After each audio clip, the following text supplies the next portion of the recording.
Students, सभी को हमारे यूट्यूब चैनल में स्वागत है। और आज हम लोग देखने वाले हैं क्लास 10 के ज्योग्राफी का पहले चैप्टर का सेकंड पार्ट। इससे पहले हम लोग एक पार्ट देख चुके हैं और ये आपका सेकंड पार्ट है। और इसमें हम लोग आज चर्चा करेंगे विकसित संसाधन के बारे में और भंडारण कैसे हम लोग करते हैं, ये सारी चीज़ का जानकारी प्राप्त करेंगे आज। तो चलिए इसे हम लोग शुरू करते हैं। विकसित संसाधन वे संसाधन जिसका सर्वेक्षण किया जा चुका है और अनेक उपयोग की गुणवत्ता और मात्रा निर्धारित की जा चुकी है, ये विकसित संसाधन कहलाते हैं। विकसित संसाधन का अर्थ होता है उसकी गुणवत्ता कितनी है, उसका गुणवत्ता कितनी है, उसकी निर्धारण मात्रा कितनी है, कैसी है, यानी कि उससे हम लोग को क्या हुआ है, प्रयोग यानी कि सर्वेक्षण हम लोग उस पर किए हैं। इसी सर्वेक्षण से हम लोग को ये पता चला है कि इस जो संसाधन है ये विकसित है, यानी कि उसमें कौन कौन सा चीज़ नहीं था उसमें ऐड किया गया और जो जो चीज़ उसमें था उसको चिन्हित किया गया। संसाधन का विकास प्रौद्योगिकी और उसकी संभाव्य के स्तर पर निर्भर करता है और उसकी जो प्रौद्योगिकी यानी कि टेक्नोलॉजी है उसके ऊपर, जो विकास है उसके ऊपर और उसकी संभाव्य के स्तर पर वो पूरा निर्भर रहता है। अब हम लोग देखेंगे इसका भंडार किस तरह से है।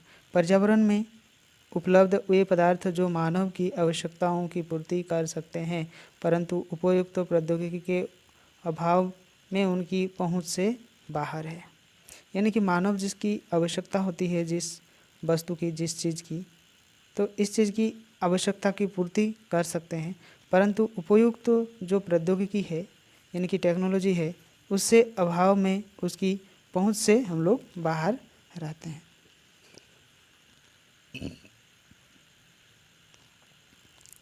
भंडार में हम लोग उसे क्या करते हैं, शामिल करते हैं।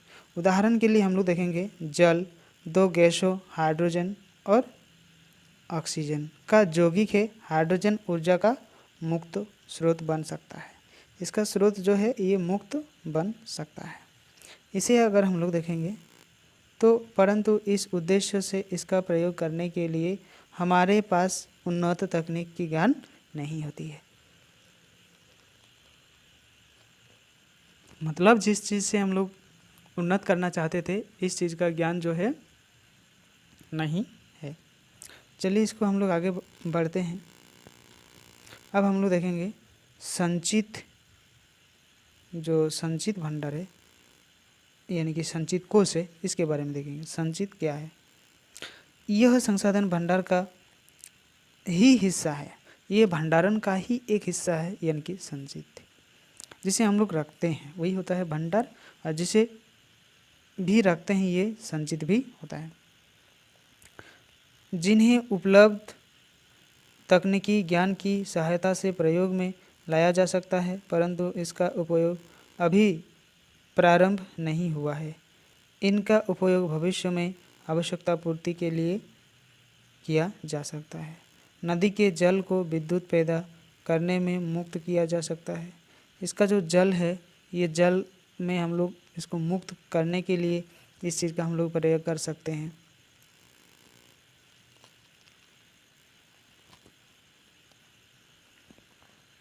इसका प्रयोग हम लोग कर सकते हैं परंतु वर्तमान जो समय है इसमें इसका उपयोग सीमित पैमाने पर हम लोग हो रहा है और यह प्रकार बांधों में जो जल है, वन है आदि जो संचित कोष है इसका उपयोग भविष्य के लिए हम लोग कर सकते हैं। जैसे सीमित पैमाने पर हम लोग क्या करते हैं, बांधों पर जो तालाब है उसमें पानी रख कर इसका ही सिंचित कोष का ही एक आधार हम लोग इसे मानते हैं। अब हम लोग देखेंगे इसका संसाधन का विकास, किस रूप से इसका विकास हुआ ये हम लोग जानेंगे। संसाधनों का विकास, संसाधन जिस प्रकार मनुष्य के जीवन यापन के लिए अति आवश्यक है उसी प्रकार जीवन की गुणवत्ता बनाए रखने के लिए भी महत्वपूर्ण है। यानी कि जीवन यापन करने के लिए जो है वो तो है ही, लेकिन उसका जो गुणवत्ता है, इसको बनाए रखने के लिए बहुत ही बड़ा महत्वपूर्ण कार्य होता है। ऐसा विकास किया जाता है कि संसाधन प्रकृति की देन है। हम लोग ये समझते हैं कि संसाधन क्या है, प्रकृति की ही देन है। अगर प्रकृति नहीं चाहता कि हमारा जो धन है ये हम किसी को नहीं देंगे तो हम लोग के पास ये चीज़ कभी नहीं आता। परिणाम स्वरूप मानव ने इनका अंधाधुंध प्रयोग किया, लेकिन हम लोग देखते हैं इसका जो प्रयोग है ये हम लोग बहुत करते हैं, बहुत ही अंधाधुंध, मतलब इसका कोई हम लोग हिसाब वगैरह नहीं रखते हैं। निम्नलिखित मुख्य समस्याएं पैदा हो सकती है। इसमें हम लोग का जो समस्या है इसमें पैदा हो सकती है। क्या क्या समस्या है जो हम लोग के यहाँ पैदा हो सकती है? कुछ व्यक्तियों के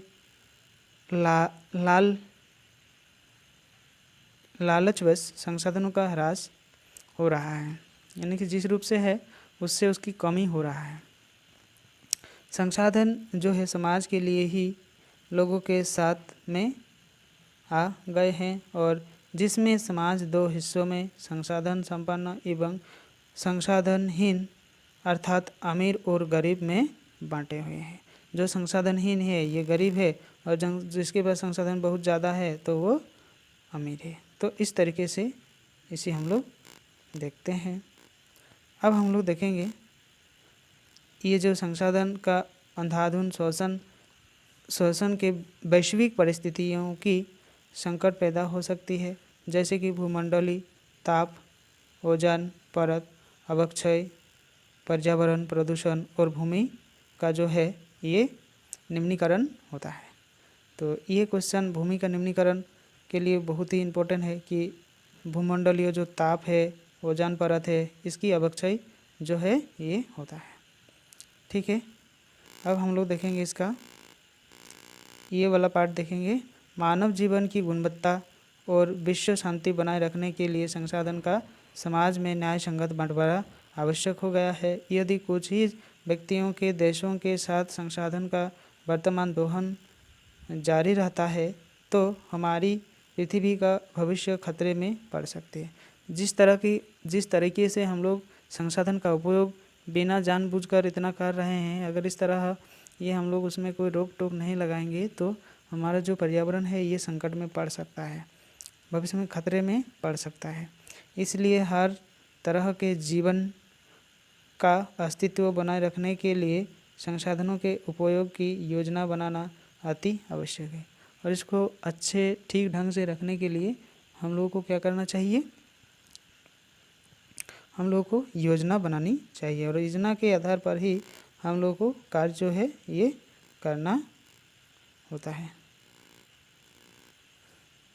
अब देखिए ये सतत अस्तित्व सही अर्थ में सतत पोषणीय विकास का ही एक हिस्सा हम लोग इसे मानते हैं। अब हम लोग देखेंगे सतत पोषणीय विकास हम लोग किसे कहते हैं। ये क्वेश्चन भी बहुत इम्पोर्टेंट है और ये काफ़ी बार ये क्वेश्चन जो है आ चुका है। इसे देखिए सतत पोषणीय विकास हम लोग क्यों कहेंगे इसे?